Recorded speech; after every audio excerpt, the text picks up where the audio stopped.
Dobrodošli u novu epizodu podcasta Novog magazina. Pre nego što počnemo, pozvao bih vas da nas zapratite na YouTube kanalu NM Novi magazin, a takođe možete slušati podcast u audio formi na svim relevantnim podcast platformama. U današnjoj epizodi gost mi je bio Aleksandar Matković sa Instituta ekonomskih nauka i zapravo mislim da će ova epizoda biti vrlo zanimljiv uvid u ono što je vrlo kontraverzna tema, to jeste tema kineskih radnika i kineske radne snage u Republici Srbiji. Postoji mnogo mitova. Pričao sam sa Saletom o tome da li u Srbiji zapravo rade kineski zatvorenici. Šta se to desilo sa vijetnamskim radnicima pre 2 godine u Zrenjaninu, ali ono što je možda jeste bila ključna tema kojom smo se bavili jeste kako je Republika Srbija kao država i kako njene institucije zapravo regulišu ovo pitanje i da li je potrebno nešto dodatno uraditi kako bi se politika u ovoj oblasti koju država, dakle, zvanično sprovodi, podigla na jedan viši nivo.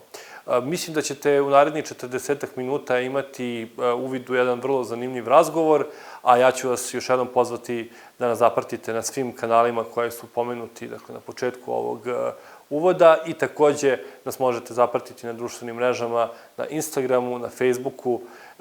Mislim da će vam biti zanimljivo da ispratite naš rad u budućnosti, a možete pogledati sve epizode koje smo do sada snimili. Moramo takođe pomenuti da snimanje ovog podcasta ne bi bilo moguće bez podrške Ambasade Sjedinjenih Američkih Država u Srbiji.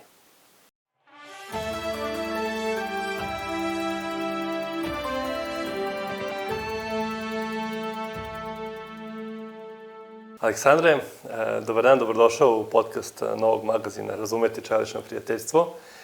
Drago mi je da si ovde danas sa nama. Mislim da ćemo imati prilike da porazgovaramo o nekoliko tema koje će lepo dopuniti neke naše prethodne razgovore u okviru ovog podcasta. Ti si neko ko je angažovan trenutno na Institutu za ekonomske nauke i generalno neko ko se temom Kine bavi iz nekoliko aspekata, nekoliko uglova. Ono o čemu ćemo mi danas pričati je relevantno ne samo za posebne specifične slučaje u Srbiji. Mislim da je i konceptualno dosta važno da porazgovaramo o nekim temama o kojima ćemo danas razgovarati, ali pre nego što, počnemo da pričamo o njima, ja bih volio tebi da postavim pitanje koje postavljam generalno svim gostima u prethodnih nekoliko epizoda, a to je kako ti zapravo vidiš i razumeš pojam i koncept čeličnog prijateljstva, da li imaš možda neko tumačenje koje si razvio u prethodnih 15 godina koliko Srbija i Kina sarađuju i da li je to nešto što je suštinski zapravo i sadržinski konkretno ili je više na nekom idejnom i konceptualnom nivou termin koji se koristi da se opiše odnos između Srbije i Kine. Da, pre svega hvala puno, super je naše podcast, odgledao sam većinu epizoda. Pa zapravo nisam razvio ništa u poslednjih 15 godina, ali ja sam u poslednjih 15 minuta dok sam išao ovde. I zapravo baš sam razmišljao o gomili tih mitova, mislim, kažem mitova, što to ću adresirati u toku sada razgovora. Mislim, kod nas se provejava ta ideja Kine kao neke ogromne sile koja vlada, gleda na Srbiju, Zrenjanin ili Bor i ne znam šta. I mislim, imate kao taj pojam, ne znam, savremenog robovlasništva, kineskih zatvorenika koje se uvoze navodno u Srbiju, pojas i put kao to neko kao centralizovana, ne znam, struktura, kao gde se sve zna i tačno, što je naravno vrlo daleko od istine kao. I mislim da je ta ideja kao Kine, kao neke autoritarne zemlje, da se dosta ovih momenta uklapa zapravo u naše neko kao znanje, odnosno da kažemo na okvir kao gde inače razumemo bilo šta što je autoritarno, a to je kroz te neke teorije totalitarizma. I ja mislim da je zapravo ono što je jako zanimljivo iz ugla istraživača, koliko se negde empirijske stvari na terenu kose sa ponekad sa kao tom nekim narativom. Mislim, recimo, evo, samo jedna anegdota, jednom sam se vozio sa jednom novinarkom u Zrenjaninu, baš kad je bio slučaj sa vijetnamskim radnicima, i išli smo baš do Linglonga, pa ona mene pred neki intervju pitala kao Sale, ovaj pojas i put, znaš ti kuda to ide, kao tamo kad se skrene levo nešto, kao, mislim, i onda ti shvatiš kao kako ljudi to gledaju, kao naš fizički put ili ne znam, kao nešto ono kao autoritarno, što ima momenata tih, ali mislim da kod nas ne postoji ono kao razumenje da je to neka kreditna inicijativa, mislim, ili recimo to šta je tu realnost, a šta mit. Tako da, ja bih rekao, kad me neko pita za čelično prijateljstvo, što inače neka vrsta pojma koja potiče, by the way, iz Jugoslavije, iz 70-ih, zapravo iz tog nekog kao momenta gde je Tito ponekad malo onako imao utopljavanje odnosa sa sa Kinom, to je jedna istraživačica Sanja Radović, ako to dobro pokrila. Zapravo to je nešto što čini mi se ponekad govori više o nama nego o Kini. I ja bi iz tog ugla onda to dekonstruisao. Više bismo mi volili zapravo da su Kinezi nama čelični prijatelji nego što je to neki koncept koji se zapravo kroz set politika sprovodi ili kroz set politika implementira. Hteo sam da se dotaknemo i ove neke naše glavne teme, ali mislim da si mi zapravo dao dobar šlagvord za nešto što verujem da bismo mogli da, eto, barem onako na konceptualnom nivou pokrijemo. Sama inicijativa Pojas i put je, pored toga što se definiše kao spoljno-politička inicijativa, kao čedo kineskog lidera Xi Jinpinga, zapravo jedan od načina na koji Kina je želela da negde svoj model ekonomskog razvoja izveze, ne samo da bi postakla razvoj u državama gde će ona biti prisutna, već i da bi podstakla svoj sopstveni razvoj, jer prosto nisu više mogli kroz unutrašnje politike to samo da dovedu na onaj nivo na koje bi želeli to zapravo i da urade, već će kroz jedan set kreditnih aranžmana ili infrastrukturnih projekata druge prirode i druge kategorije oni plasirati svoje kompanije na međunarodnom tržištu koja će ostvarivati profit, a sa druge strane će banke ubirati profit od kamata, dakle, nakon što se ti krediti plasiraju.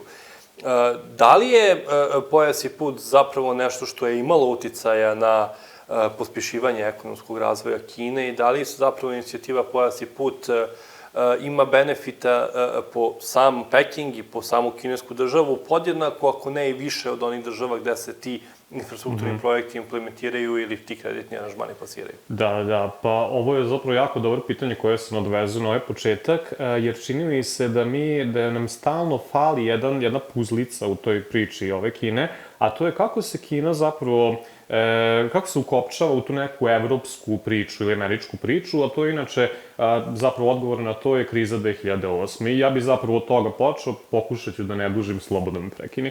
Znači, šta se dešava 2008? Imamo 3 odgovora na svetsku krizu, ajde banalizujem.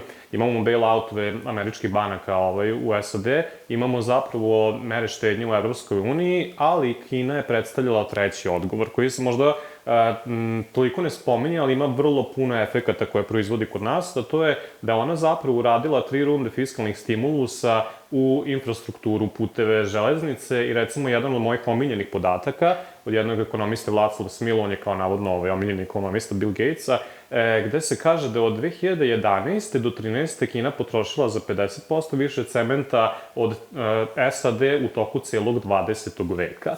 Mislim, za samo 3 godine. Tako da, eto, toliko čisto da se ilustruje šta znači ti fiskalni stimulusi. I šta je to proizvelo? To je zapravo napravilo takozvanu krizu prekomernog kapaciteta. Ako vi, recimo, investirate, ne znam, u fabriku čelika, betona, i ako napravite 500.000 milijardi tih fabrika, šta će se desiti? Mislim, te proizvode neko mora da kupi od čelika do betona.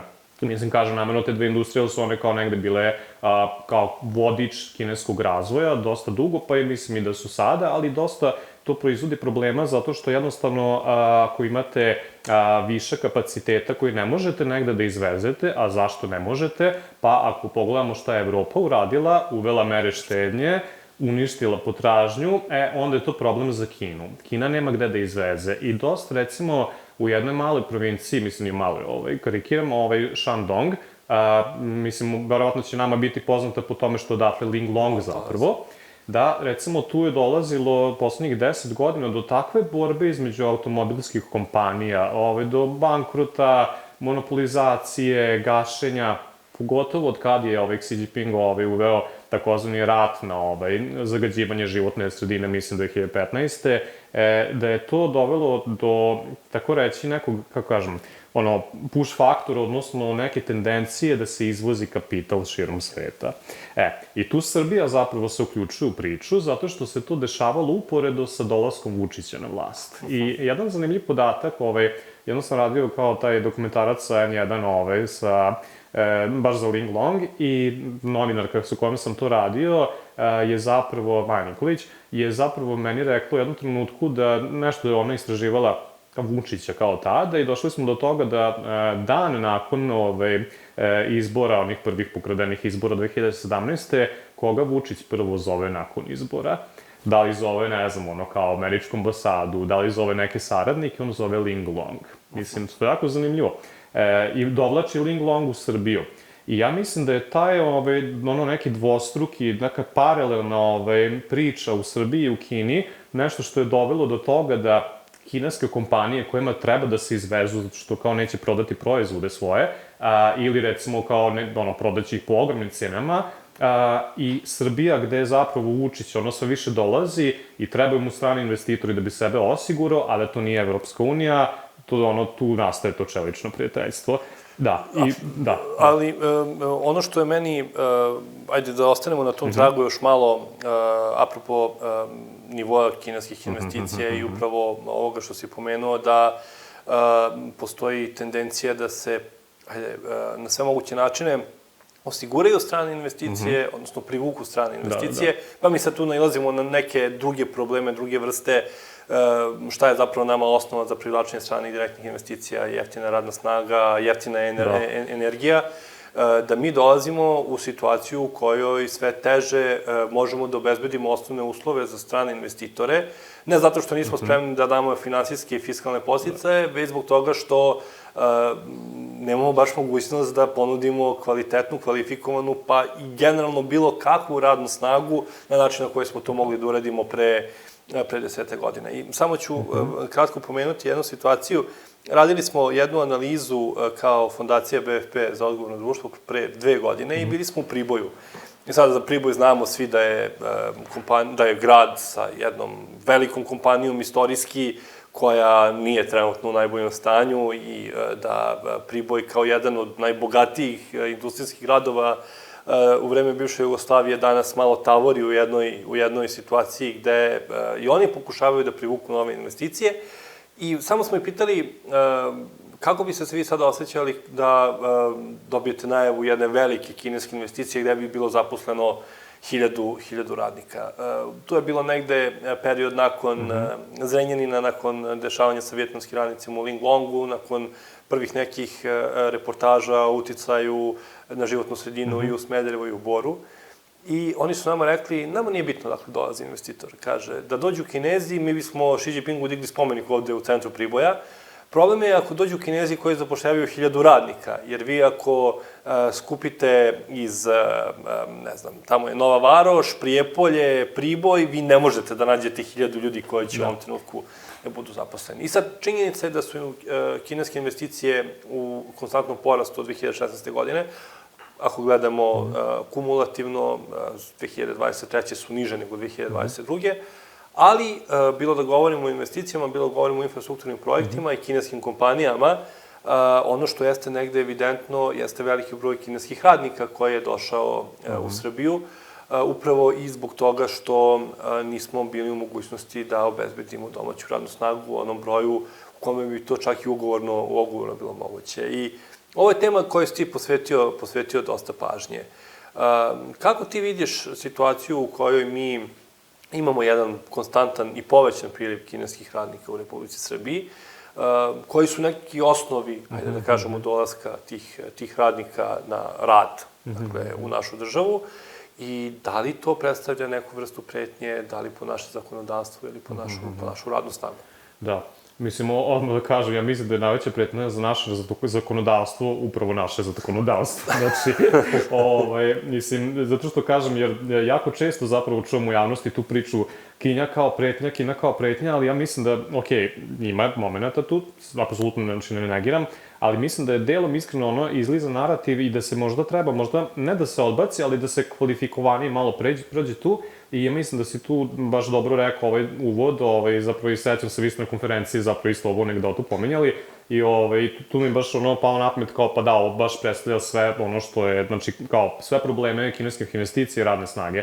Recimo da kod nas postoje dva talasa kineskih migracija, jedan je zapravo bio u toku 90-ih, mislim 97. da je krenuo sa Miloševićem, uglavnom iz Mađarske su dolazili Kinezi, to su oni koji su otvarali ovde kineske robne kuće. Neko bi rekao zapravo sa Miro Marković, ali da. Mislim, ali u svog slučaju, mislim, to je, pa da, mislim, ima taj jako, kao preteča čelično prijateljstvo sa Miloševićem i sa Mirom Marković, ali jako je zanimljivo da je to totalno različit tip migracije od onog danas. I ja mislim da je to baš indikativno, zato što mi kada potpisujemo taj, recimo, sporazum o socijalnom osiguranju 2018. To je, evo, da se vratim u time frame oko Vučića, to je godinu dana nakon kao njegovog predsjednikovanja, to je zapravo neki moment od kada stižu baš specifičan tip kineskih radnika, takozvani ti upućeni radnici, i evo, primjera radi 2017. znači kad je Vučić postao predsjednik, bilo je svega, prema nacionalnoj službi za zapošljavanje, 74 upućena radnika iz Kine u Srbiji, mislim.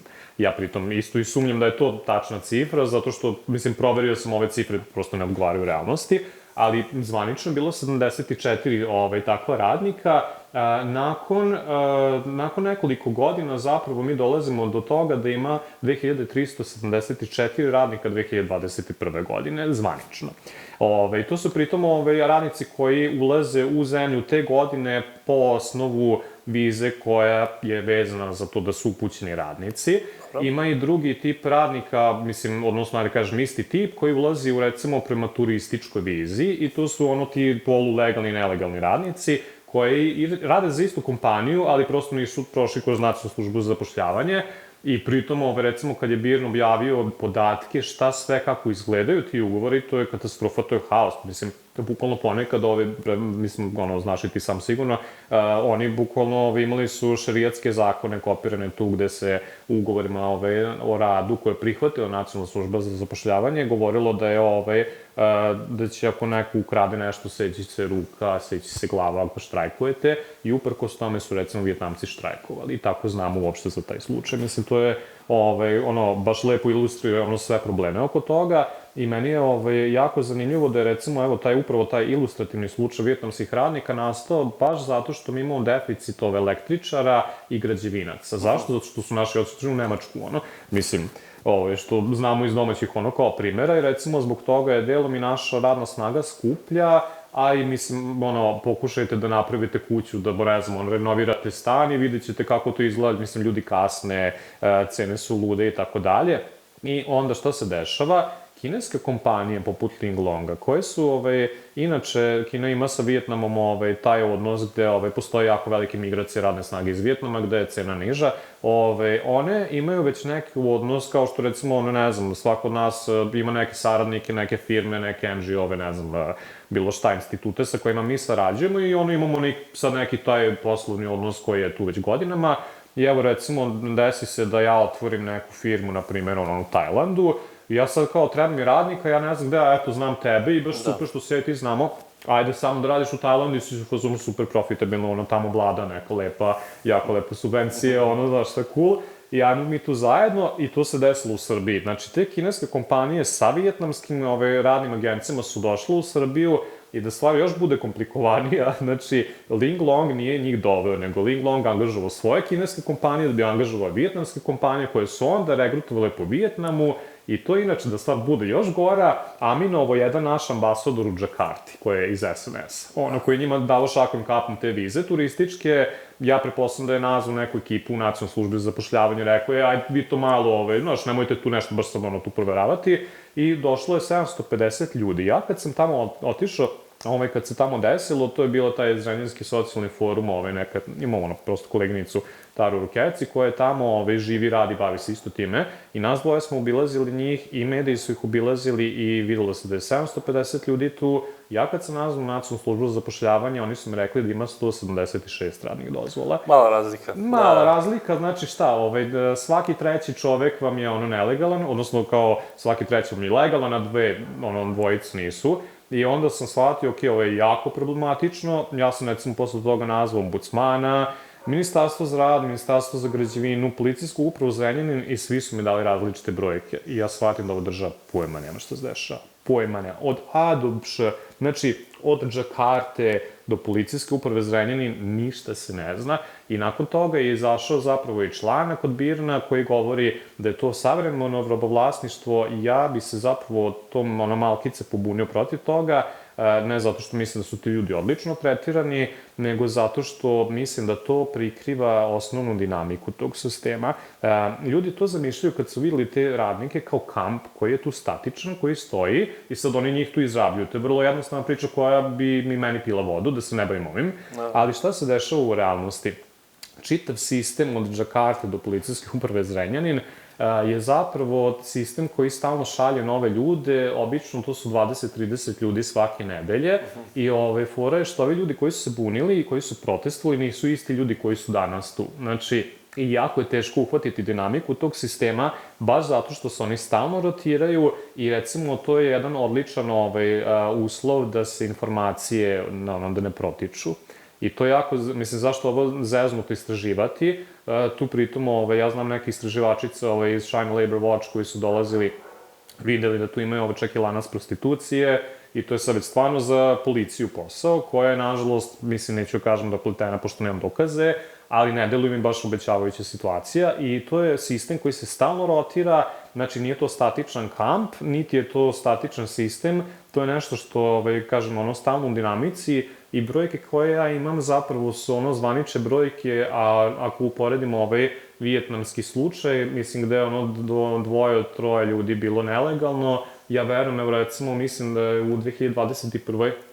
bilo 5535 ukupno radnika koje su došle u Srbiju te godine, ja verujem da je taj broj, recimo, 3 puta veći. I da sigurno, ajde kao, ako bi me neko pritisnuo zid kao ajde nam neku brojku, ja bih rekao da u Srbiju dolazi jedno 15.000 radnika godišnje, sigurno. Sad mi tu imamo, volao bih da pričamo malo više o samom Zrenjaninu, ali hoću još momena da se zadržim na ovim brojkama i na ovom institucionalnom okviru.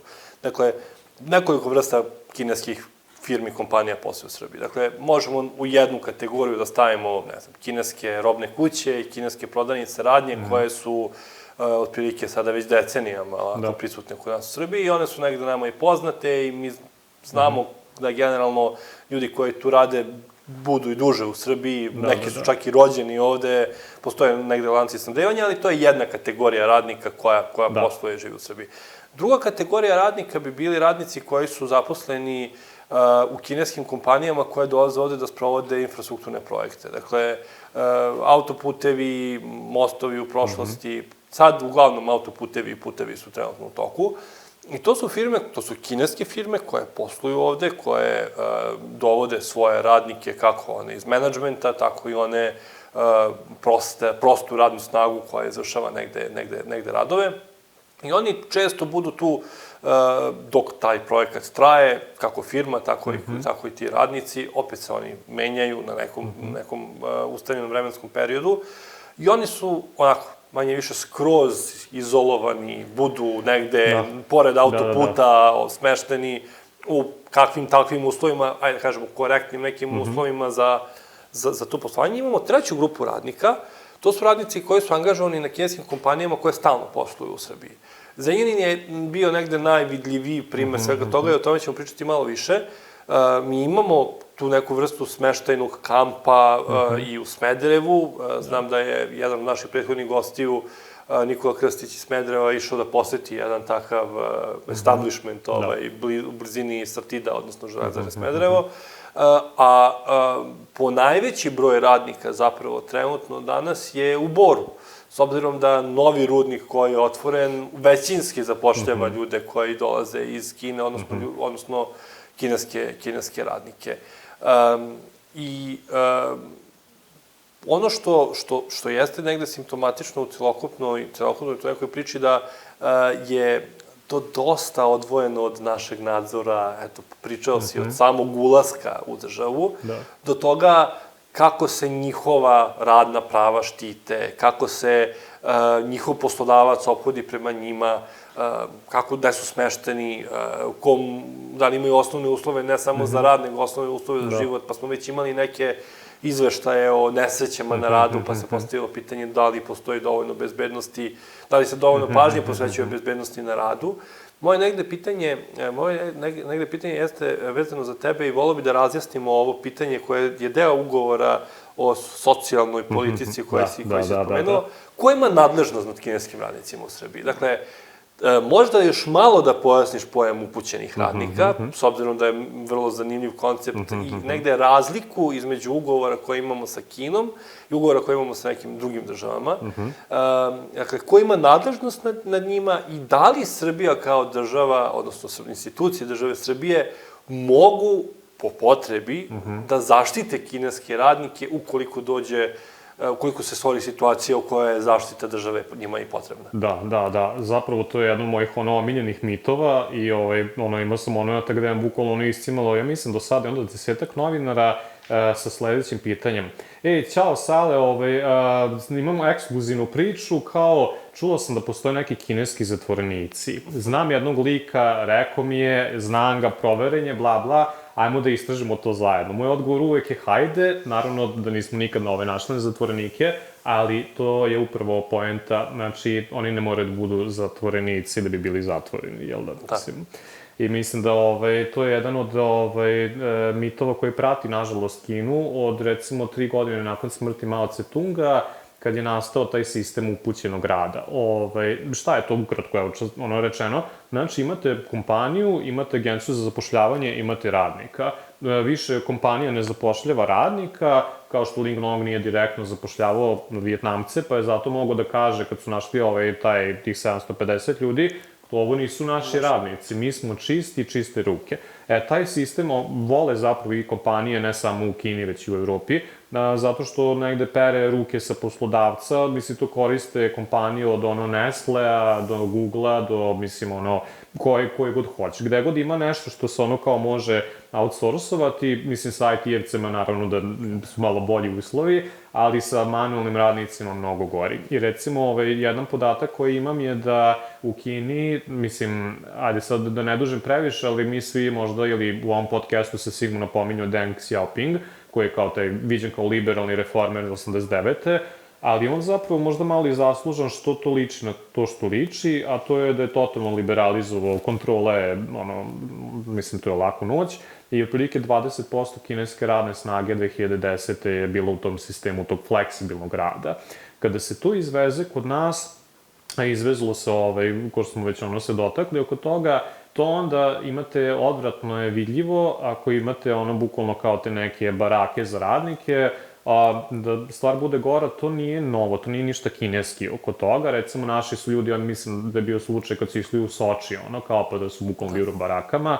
Znači, naši pritom radnici, mislim, svi znamo da bili da nose pelene i tako dalje, i recimo kad gradite put, prosto imate ponekad kao taj smeštaj, za radnike, u krajnjem ovde u Beogradu, ja sam se skoro selio pa sam gledao i bukvalno imate na Beostan ili ne znam, Halo oglas i smeštaj za radnike koji nikada nije luksuza, naravno. Da, tako da nije to nikako kinesko neki izum, ali ima dosta veze sa time. I tu se opet vraćamo na onaj početak. Ja mislim da je to ogledalo našeg društva. Kako mi tretiramo radnike, tako će biti. Recimo, zašto nemate radne kampove, makar na ovom nivou u Hrvatskoj ili u Nemačkoj, Mislim, i tu pojas i put prolazi, pa opet ništa. Čak i u neke kao periferne zemlje. To ima više veze sa urušavanjem radnih prava kod nas i to ima i tekako veze sa ponašanjem naših investicija, naše države, koja sama sebe bukvalno lišava odgovornosti i recimo mit o zatvorenicima mislim da najviše odgovara Vučiću. Evo zašto. Znači, 2018. taj sporazum o socijalnom osiguranju, pominjao sam ga sad, sam već malo duže, izvini, ali tamo recimo stoji da ti upućeni radnici iz Kine da mogu da budu kod nas 5 godina, što je najviše od svih. Imamo te sporazume i sa drugim državama i način na koji je to formulisano u zakonu je kao protumačen da naši zakoni ne važe za njih. Važe, samo što se ne primenjuju. Znači, to je ta malo začkoljica Tako da, ali ajde, zaustavit ću se da stvarno previše pričam. Ali to je zapravo, mislim da je poenta koju si, i volio bi da se negde nastavimo na to. Upućen radnik nije ništa čudno, novo ili drugačije nego što imamo i mi kao država sa nekim drugim i evropskim državama. Ako sam ja zaposlen u fondaciji BFP i treba da provedem na nekom zajedničkom projektu 6 meseci u Nemačkoj, mene će faktički BFP uputiti tamo 6 meseci kako bi olakšao moj ostanak tamo, dobijanje boravišne dozvole i svega onoga što potpada po to. I to zapravo nije čudno. Šta je tvoje tumačenje? Zašto imamo 5 godina sa Kinezima zapravo taj sporazum? A drugo, apropo primene zakona, kada kažeš zakoni, Srbija jeste nadležna, ali se zakoni Srbije ne primenjuju, zašto je to tako formulisano? Odnosno, da li je sama formulacija negde u startu omogućila fleksibilnu primenu ili ne primenu zakona i da li je to nešto što bi trebalo preformulisati, odnosno promeniti? Da, pa ovako, jedan od ono kao razloga što sam ja čuo da je baš samo za Kineze 5 godina rok da radnik može da ostane, je da zapravo da je to rok koji agenciju, to nisam proverio, moram da kažem, jer je to bukvalno od radnika, ali to je recimo jedno objašnjenje, da je to maksimalan limit godina koja jedna kineska agencija može da kao zaposli tog radnika. Verovatno su naši rekli, ok, šta god vam treba, stavit ćemo i 10 godina ako treba, ali u praksi to je mnogo kraće. Većina njih mislim da ostane tu od 6 meseci do godinu dana. Ali dobro pitanje je zašto se sad to kod nas, to sa zatvornicima, toliko probilo i formulacija inače kao kako glasi u tom zakonu jeste da radnik kojeg uputi neka kompanija, za njega zapravo, i tu je sad nastalo ceo problem, regulacije, pritom se misli na taj zakon, ali može se protumačiti za sve ikada regulacije, zemlje koja ga je uputila važe i u zemlji gde je upućen. Šta taj zakon bi trebalo da kaže? Ako se radnik razboli ili ako mu se nešto desi, ne plaća recimo socijalno osiguranje Srbiji, već plaća socijalno osiguranje Kini, koja onda pokriva njegovo lečenje u Srbiji. To bi trebalo. Ja sam juče pitao jedno 5-6 advokata i pravnika i svi su mi rekli da to znači da, prvo su mi to rekli kao da ne važe srpski zakoni za kineske radnike i ja sam to mislio. Onda smo shvatili šta to u praksi znači, onda smo ja sam bukvalno ispravljao neke svoje tekstove da kaže šta to zaista znači. Ali gde je nastala pogrešna interpretacija, odnosno zašto je to toliko u javnosti, u to vreme je Saša Radulović počeo da se kandiduje i počeo da skreće udesno.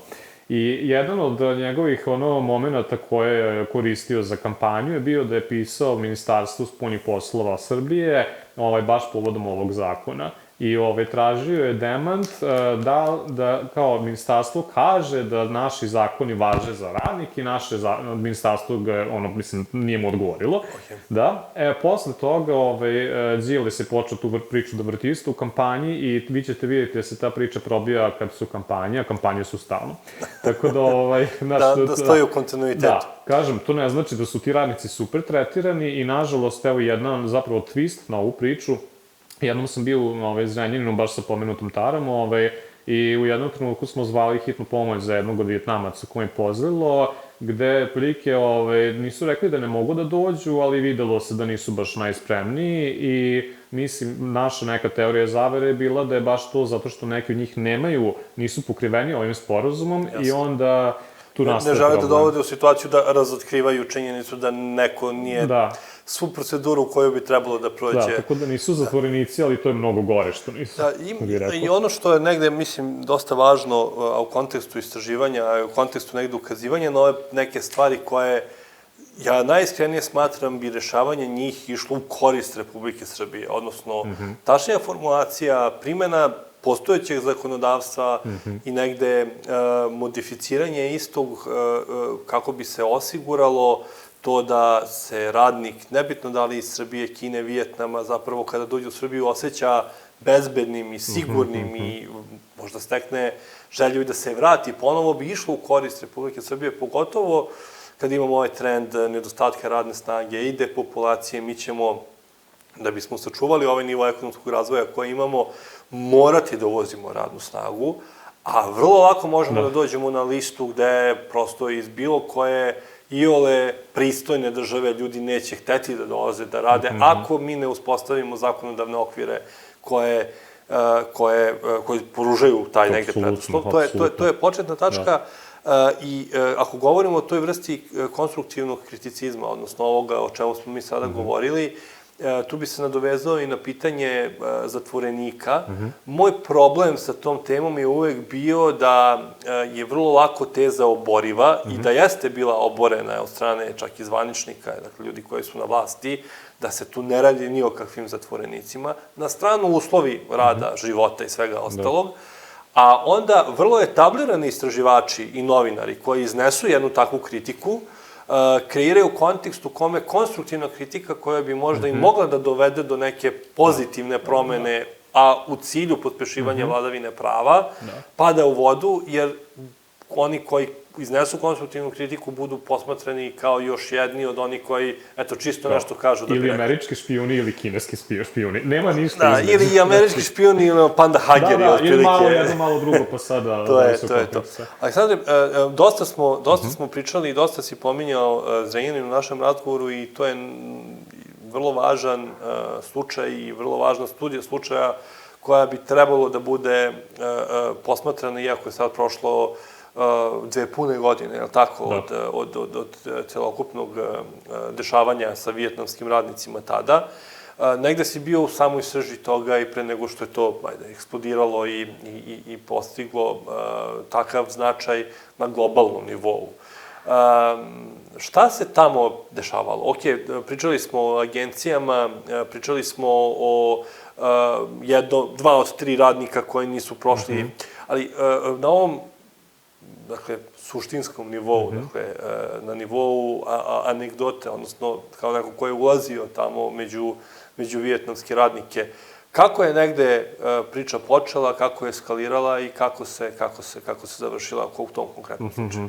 Pa ja sam tamo bio prvi put, par meseci pre toga, sa tom ekipom meni jedan za taj dokumentarac i tad su već bili neke priče, su tu neki radnici, ja sam mislio da su kineski, pa onda neko, pa ne, imaju Vijetnamaca nekih i recimo, ja sam tada zapravo poslao Ling Longovog managementu, pošto sam ih, par puta sam ih pitao za neke stvari, kao koliko imate radnika, gde rade, na kojim poslovima, i rekli su mi brojke, možda sam pitao na početku, kao koliko imaju naših, stranih, odnosno kineskih, i gde radi, tu su mi odgovorili za Ling Long, uglavnom management, naravno kineski, to je pravilo u nekim kompanijama, mislim u praksi, većina radne snage koja je manualni radnici i tako dalje su iz Srbije, i ne samo iz Zrenjanina, već čitave Srbije, ali mi nisu ništa rekli o Vijetnamcima. I onda mi je svanulo kao, pa da, baš zbog tog sistema, kad je ovo izbilo, te angažuju agencije koje angažuju radnike, oni meni su legalno mogli da iskuliraju čitavu tu priču.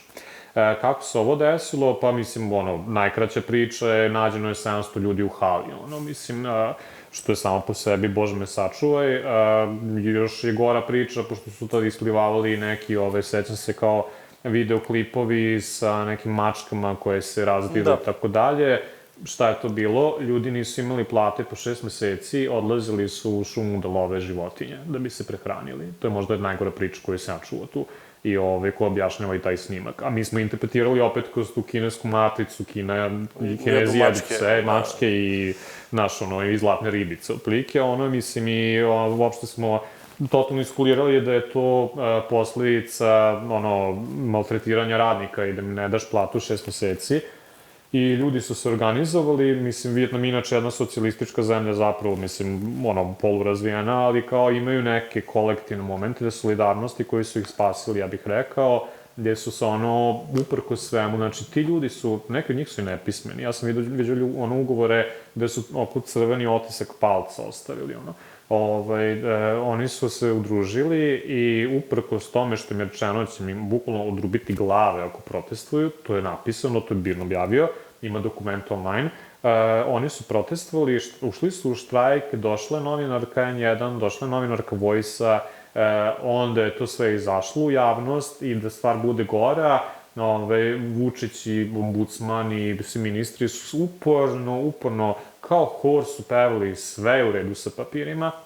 Onda sam ja poslao taj zahtev za informaciju javnog značaja Nacionalne službe za zapošljavanje i shvatio da nemaju ništa od radnih dozvola, papira, onda se čitavo to klupko odvrnulo i došlo do Evropskog parlamenta koji je onda izdao rezoluciju o Linglongu i protiv robovskog rada i da sad jako isto simptomatično, ja sam tu rezoluciju gledao i tu stoji da Kina izvozi zatvorenike.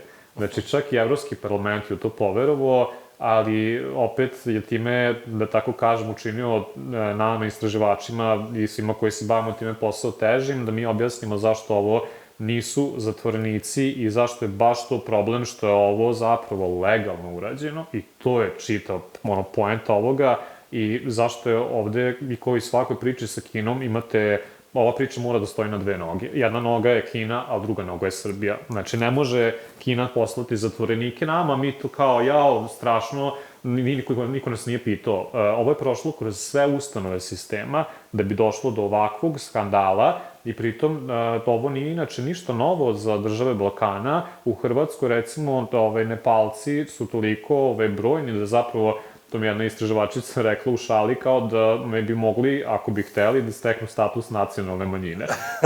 Mislim, tako da uvoze to i druge zemlje, i Crna Gora i Hrvatska i Bosna. Srbija ih uvozi, ali na vrlo specifičan način, tako što se pravimo blesavi i opet to nam negde govori o našem pristupu, čak i ekonomiji, da mi u ime nekog tog kao totalne deregulacije, slobodnog tržišta i radne snage i kapitala i svega sečemo sami sebi institucionalni uslovi i stvaramo zapravo sebi neprijatelje. Mislim, taj Linglong, mislim, u gradu koji nema pijaću vodu 18 godina, da se neko setio pa kao kakav nam strani investitor treba. Nam treba kao proizvođač guma na njivama ili nam u gradu treba vode, mislim, stvarno ne treba da budemo nuklearni fizičari da bi odgovorili na to. Mislim da možemo da napravimo jedan kompromis i da tražimo od proizvođača guma da napravi vodovod u Zrenjaninu. Da vodu radnicima. I mislim da možemo mislim da bismo mogli da postignemo jedan, ako ništa drugo, doprinos lokalnoj zajednici, a siguran sam da im taj deo profita nije toliko značajan koliko bi trebalo koliko bi Zrenjanincima bilo značajno da imaju pijaću vodu. Da, apsolutno, a pritom tu je fabrika sumporne kiseline planirana, ja sam pozorno, ako možemo bez to kiseline voda. Bilo bi super. Kako se ta priča završila? Ne znam, da li si upoznat možda sa tim? Ono što se nakon nekoliko dana, pa i sukoba aktivista, što sa privatnim obezbeđenjem, izvlačenja, maltene, u komando stilu izvlačenja Vijetnamaca iz kampa, jer su neki od njih upali u problem nakon što su se pojavili u medijima ili što su viđeni da daju izjave za medije. Nakon par dana to je samo nestalo. Kad kažem nestalo, oni su bukvalno razvezeni po Zrenjaninu i po okolini. Znam da je deo njih bio smešten čak i u Kaštelu, baš sam sad to hteo da kažem. U Ečkoj, po nekim privatnim kućama. Ne znam da li možda imaš informaciju šta je danas na mestu kampa u kome su oni bili tada pre dve i nešto godine. Pa da, ono što, mislim, baš smo pričali o tome malo pre kao zapravo ista agencija koja ih je dovezla, opet se otkrilo da uvozi radnik ilegalno. Mislim, nisam bio u Zrenjaninu, moram priznati, u poslednjih godinu dana, tako da nisam bio tu na terenu, ali ono što znam je da su ih razvezli od Šećerane do Gomeksa, gde su bili do te hotela u taj Kaštel u Ečkoj, koji, mislim, ja sam bio zapravo u tim drugim mestima gde su ih razvezli, to je, na primjer, Šećerani, i to je stvarno nije baš bilo puno bolje uslova, da ne kažem da je bukvalno kao u nekim momentima gde imate, ne znam, malu ringlu, imate tu pored u kofu, mislim, stvarno, to nije ni higijenski, niti išta, različiti su bili kvaliteti smeštaja, bilo je tu i humanitarnih akcija, ali recimo taj Kaštel u Ečkoj, to je zapravo kao hotel, ja mislim da je to mali broj njih stavljen tu da bi se pokazalo, eto, široke ruke, da, i sve okej. I to jeste bilo privremeno, to je tad i bilo je rečeno da će bude privremeno uz obećanje Linglonga da će izgraditi zgrade za njih, odnosno smeštajne kapacitete za njih. I ono što mi je zanimljivo isto tada su reagovali neke lokalne ekipe, kao eto, naseljavaju 3000 Kineza u Ečku. Mislim, što je kao, dobro, je li problem sada kad imaš ratni kamp, po tome kako ga nazivate, ili problem što imaš zgradu? Pa kao ne može obe stvari da bude problem, mislim, Mi moramo da budemo svesni da ovo se ne rešava tako što ćemo istirati radnik i reći kao samo go back to China, mislim, što je kao, ko će to uraditi? Mislim, ajde da se ne lažemo, stvarno, ja razumem i bes i sve, ali neće to, mislim, i niti je rešenje da neko pretuče Kineza ko što je bilo u Boru, to se rešava drugačijom ekonomskom politikom, gde uopšte neće ni doći do ovoga, da vi morate stvarno svoju radnu snagu paziti, mislim, naši ljudi stvarno ne samo da su degradirani, kao zašto odlaze, pa mislim da mogu da zarade ovde, ostali bi ovde, jel da, mislim, i a ne da mi subvencionišemo stranog investitora da onda uvozi radnu snagu ilegalno. Tako da, ali ajde da se vratim na ovo tvoje pitanje, znači, gde su oni trenutno, ja pravo da kažem ne znam, i moram isto da kažem da je vrlo teško uopšte ustanoviti te lokacije, jer stalno se sistem rotira.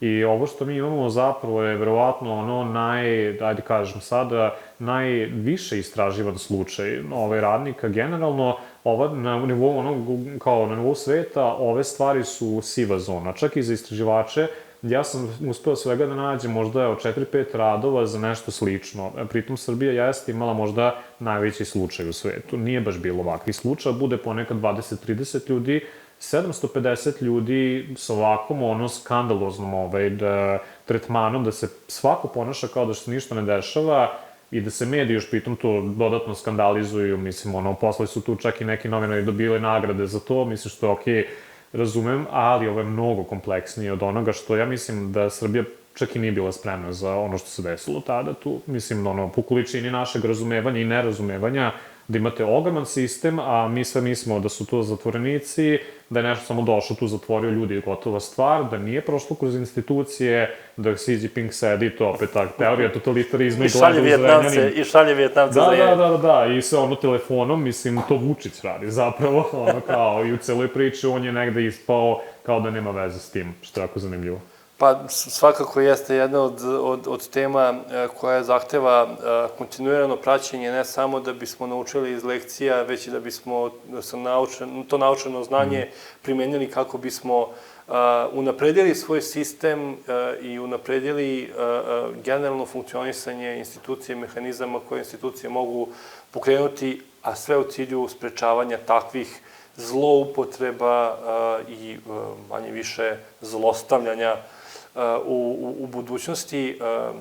Mislim da smo pokrili dosta važnih tema koje se odnose i na ove socijalne aspekte kineskih radnika u Srbiji, ali možda planirano, možda malo manje planirano.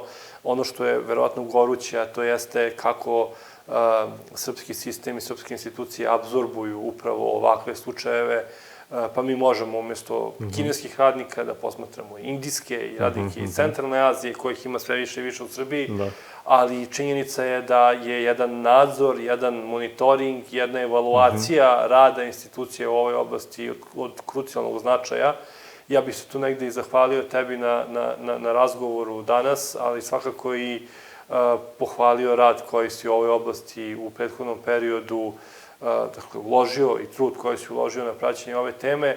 Nadam se da će tvoja uloga u ovoj temi u budućnosti negde da ostane ta monitoring nadzorna, da neće biti potrebne za ovom reakcijom kakva je bila pre nekoliko godina u Zrenjaninu i kakva čujemo da postoji mogućnost da se dešava i danas, ali nakon ovog našeg razgovora, nakon ove naše epizode, verujem da smo neke mitove razjasnili, a opet usmerili pažnju onih koji će imati prilike da nas poslušaju na važne aspekte na koje treba obratiti pažnju u budućnosti. Super, nadam se da jesmo i hvala još jednom na pozivu, tako da eto, to je to što se tiče ovoga, služimo narodu. Šaj se. Hvala.